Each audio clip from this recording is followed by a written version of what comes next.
Nu zet je je handen op de grond. Nu stap je met je rechterbeen naar achter en dan volgt je linkerbeen. We staan op een plank.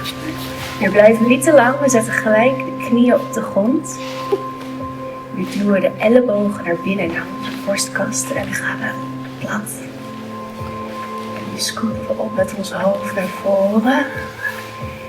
Duwen onze handen heel goed. En duw door naar achter. Handen, nu loop je met je voeten naar je handen toe.